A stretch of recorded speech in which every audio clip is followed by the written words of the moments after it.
Bonjour à tous. La paracha de cette semaine s'appelle Shoftim, les juges, une paracha dans laquelle nous avons 41 mitzvot, 14 commandements positifs, 27 commandements négatifs. Nous allons nous arrêter aujourd'hui sur le dernier paragraphe de la paracha qui nous parle d'un épisode assez rare, assez bizarre. La Torah nous raconte, dans le cas où, en marchant dans les champs en dehors de la ville, quelqu'un aurait aperçu un cadavre, une personne qui est décédée ou une personne qui a été tuée. Et nous ne savons pas qu'est-ce qui s'est passé. Peut-être qu'il a été renversé par un accident de voiture, peut-être qu'il a tout simplement été tué par quelqu'un, mais nous n'avons aucune preuve et nous ne savons pas comment pouvoir définir la cause de son décès. Il devait y avoir un groupe de professionnels qui pouvaient venir et mesurer la distance depuis l'endroit où le cadavre a été trouvé jusqu'à la ville la plus proche. Une fois qu'on avait établi cette distance, ils devaient se tourner vers les sages, vers les grands rabbins de la ville. Et à ce moment-là, il y avait tout un rituel qui devait être fait en amenant en sacrifice un veau, en disant toutes sortes de prières, avec la phrase essentielle que Yadeinu, nos mains, lo shafru et adam hazeh, nous n'avons pas versé ce sang. En d'autres mots, nous ne sommes pas responsables. C'est apparemment étrange. Pourquoi devrons-nous soupçonner des rabbins, des érudits, des pieux de la Torah, qui seraient responsables d'un meurtre, d'une personne qui a été tuée? Pourquoi serait-il leur faute? Pourquoi pas se tourner tout simplement vers les entourages de la personne, voir s'il n'y avait pas des mauvaises personnes dans la région qui tournaient? Quel rapport entre ce meurtre et entre les grands rabbins de la ville? Un autre épisode que nous avons dans la paracha de cette semaine, c'est l'histoire des villes de refuge. Au temps du Temple, la Torah nous disait que quand une personne avait tué involontairement une autre personne, il avait le devoir de se réfugier dans les 6 villes de refuge qui existaient à l'époque, et il devait rester là-bas jusqu'à le décès du grand prêtre.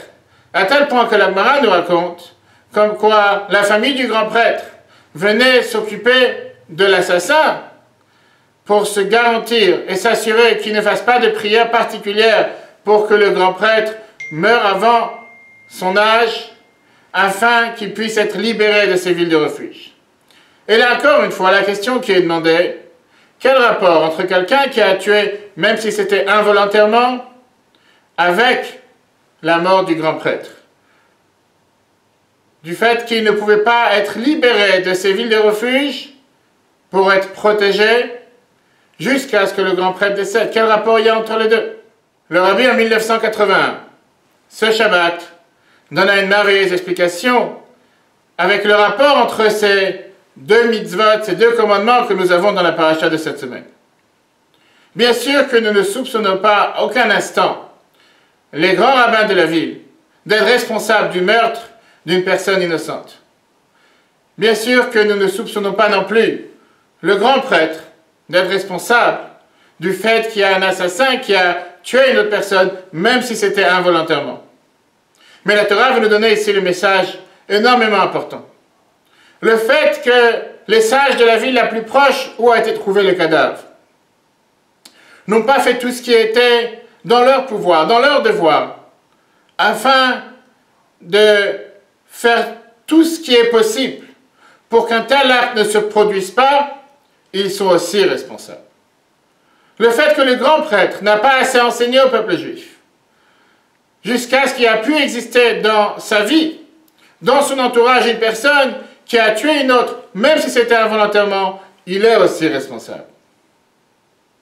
Car dans la Torah, nous avons le concept qui est Kol Israël Arivim Zelazé. Nous sommes tous responsables, garants les uns des autres.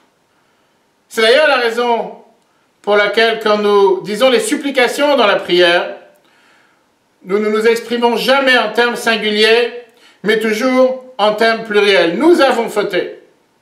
Car même si une personne n'a pas fait telle ou telle erreur, mais le fait que son ami, son voisin, a pu commettre une erreur, lui aussi est responsable. Le Rabbi nous fait remarquer que ce n'est pas seulement matériellement, mais aussi spirituellement. Nous sommes tous garants et responsables les uns des autres. On a le devoir de s'assurer que notre proche de famille, notre voisin, notre ami, si je suis au courant qu'il n'a pas mis les tefilines aujourd'hui, je dois aller le voir pour lui donner la possibilité de mettre les tefilines. Si je suis au courant qu'un ami n'a pas à manger kasher, je dois lui donner la possibilité de pouvoir manger kasher. Si je sais qu'un ami n'a pas ou ne connaît pas une mitzvah dans la religion dans laquelle j'ai la chance de pouvoir la connaître, c'est mon devoir de tout faire, d'aller le voir, lui enseigner et faire en sorte qu'il puisse la pratiquer. Et d'ailleurs, c'est ça même le thème général du mois dans lequel nous sommes rentrés, le mois d'Elul. Le mois dans lequel Dieu nous donne la possibilité de pouvoir réparer, de pouvoir revenir, de pouvoir faire en sorte de tourner la page. Que si jamais cette année nous avons fait quelque chose qu'il ne fallait pas, nous avons un mois entier pour pouvoir réparer et arranger. Pas seulement pour soi-même, mais donner cette possibilité à tout notre entourage. Voilà la merveilleuse leçon que nous apprenons dans la paracha de cette semaine. Très bonne journée à tous et à la semaine prochaine.